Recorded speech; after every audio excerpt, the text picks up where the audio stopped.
Nous sommes avec Nathalie Colin-Osterlé, députée européenne centriste, membre de la Commission de la Santé publique au Parlement européen. Bonjour. Bonjour.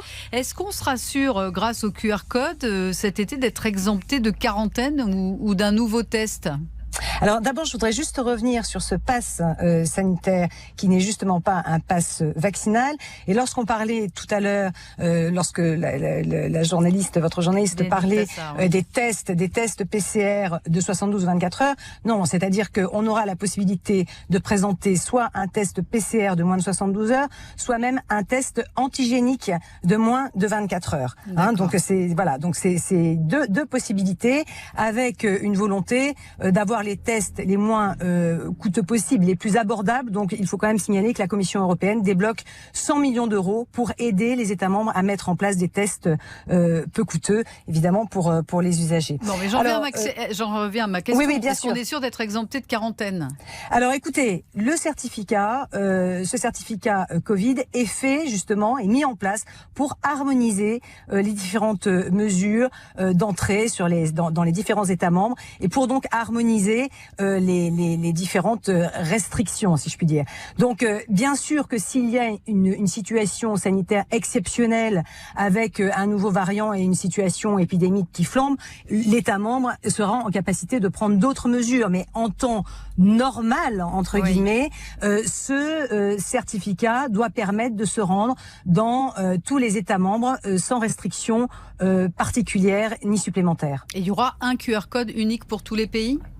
Il y aura un QR code sur ce nouveau modèle, le nouveau modèle européen. Il y aura un QR code. Il n'y a pas de base de données qui soit centralisée au sein de l'Union européenne. Et il y a une période de 6 semaines de transition pour les États membres qui n'auraient pas été prêts à intégrer ce nouveau modèle de certificat et qui pourront à ce moment-là utiliser leur certificat national. Bon, et on sera sûr et on sera... Oui, allez-y. Juste une chose, bien sûr. Juste une chose, ce certificat n'est pas obligatoire. Soyons bien clairs, si vous ne voulez pas utiliser ce certificat, vous en avez tout à fait la possibilité et à ce moment-là, vous vous pliez simplement aux restrictions de chaque État membre qui vont être imposées. Mais comment être sûr d'éviter les falsifications alors ?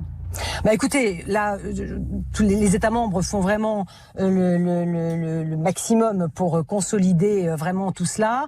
Évidemment, on n'est jamais à l'abri de falsification, mais enfin, ce sera quelque chose d'extrêmement sûr. Et j'ajoute qu'en France, tant le Conseil scientifique que le Conseil d'État que la CNIL ont donné un avis favorable à ce certificat, à ce pass sanitaire. Est-ce qu'il faut quand même s'attendre à des queues assez dantesques dans les aéroports cet été ?